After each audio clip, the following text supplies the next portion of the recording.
Noé Fernando Castañón Ramírez, del Grupo Parlamentario de Movimiento Ciudadano, para presentar una iniciativa con proyecto de decreto por el que se deroga la fracción segunda y se adiciona la fracción tercera del artículo 38 de la Constitución en materia de presunción de inocencia y derecho al voto activo.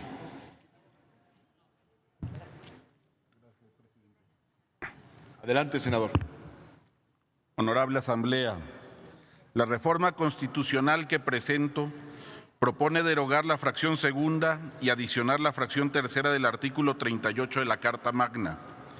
en aras de garantizar el derecho a la presunción de inocencia y posibilitar de manera efectiva el voto activo de personas que se encuentran en prisión, sin una sentencia condenatoria y firme. Como sabemos, a partir de la reforma constitucional del año 2011, el Estado mexicano reconoció a los derechos humanos en el sentido de otorgar la protección más amplia,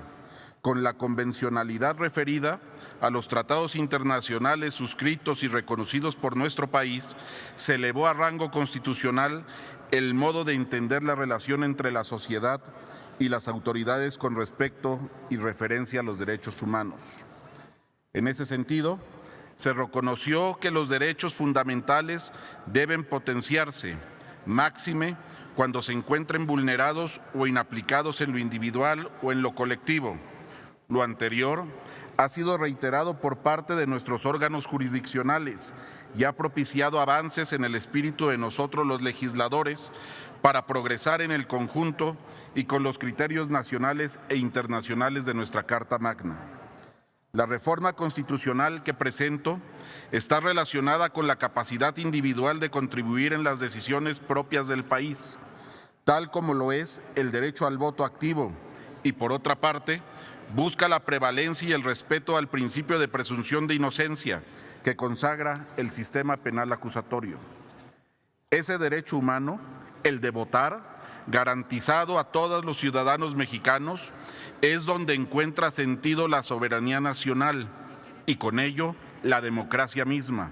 pues resulta la expresión de la voluntad para influir en la vida de la nación. Asimismo, el reconocimiento intrínseco a la inocencia, entendido también como un derecho humano, obliga a las autoridades a probar la culpabilidad, pues, aunque el juez de la causa hubiera emitido un auto de término constitucional o se hubiera decretado la vinculación a proceso, el principio de presunción de inocencia prevalece hasta en tanto se dicte la sentencia condenatoria y firme. Ahora bien, la presentación de esta iniciativa, así como su viabilidad en la dictaminación y aprobación posterior, encuentra sustento en las interpretaciones jurisprudenciales nacionales e internacionales, tanto como en los precedentes de los órganos jurisdiccionales en la materia. Lo anterior es así, pues recientemente la Sala Superior del Tribunal Electoral del Poder Judicial de la Federación, como último revisor en materia electoral, se pronunció a través de los juicios para la protección de los derechos políticos y electorales del ciudadano 352 y 353/2018, en el sentido de que las personas en prisión que no han sido sentenciadas tienen derecho a votar, ordenando al Instituto Nacional Electoral, como órgano encargado de la organización de las elecciones, la implementación de una etapa de prueba que garantice el voto activo. Así también, a través de diversas resoluciones de la acción de inconstitucionalidad, la Suprema Corte ha determinado que la fracción segunda del artículo 38 no puede entenderse como una prohibición absoluta, sino en concordancia al principio de presunción de inocencia y el derecho a votar, fundamentado y motivado, hizo que se dictara la siguiente jurisprudencia, 39/2013. Suspensión de los derechos político-electorales del ciudadano, prevista en la fracción segunda del artículo 38 constitucional, solo procede cuando se prive de la libertad. Debemos ser enfáticos en reconocer que si bien el voto activo es una prerrogativa en evolución, esta debe estar acorde a los criterios internacionales en el sentido de que las normas inherentes a los derechos humanos deben favorecer en todo tiempo la protección más amplia. Por tanto, si hasta ahora resulta una realidad el que las personas procesadas, privadas de su libertad, no puedan ejercer el voto, esta circunstancia se justificaba en la complejidad al acceso a la información de la campaña, la instalación de urnas y la participación de los funcionarios electorales, barreras que serían eliminadas por la presente reforma. Es de llamar la atención el criterio de la Organización de las Naciones Unidas, que a través del Comité de Derechos Humanos ha determinado en la Observación General número 9 y en específico en el párrafo 14 de la Observación General número 25, que si el motivo para suspender el derecho a votar es la condena por un delito, el periodo de tal suspensión debe guardar la debida proporción con el delito y la condena. A las personas a quienes se prive de libertad, pero que no hayan sido condenadas, no se les debe impedir que ejerzan su derecho a votar.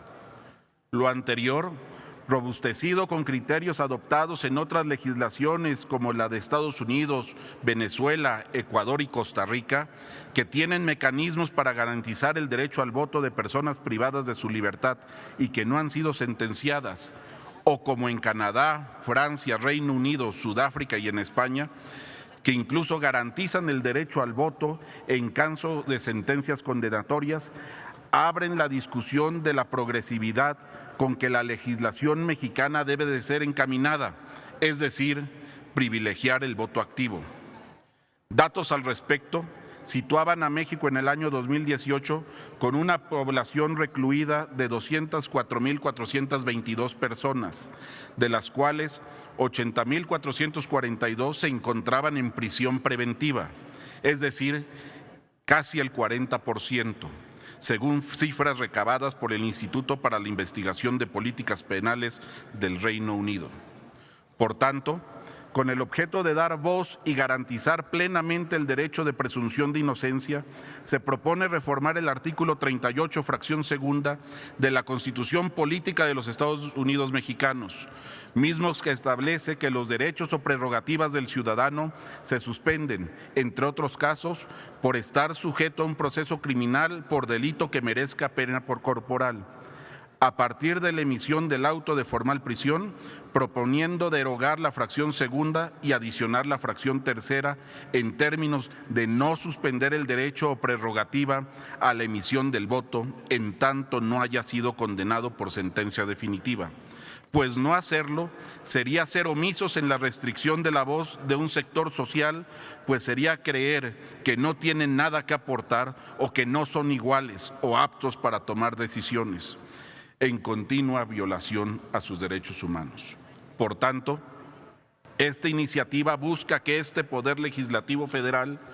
corrija el rumbo y consagre el firme respeto de los derechos humanos en relación al voto activo. Es cuanto, señor presidente. Gracias, senador Castañón. Se turna a las Comisiones Unidas de Puntos Constitucionales y de Estudios Legislativos. Tiene ahora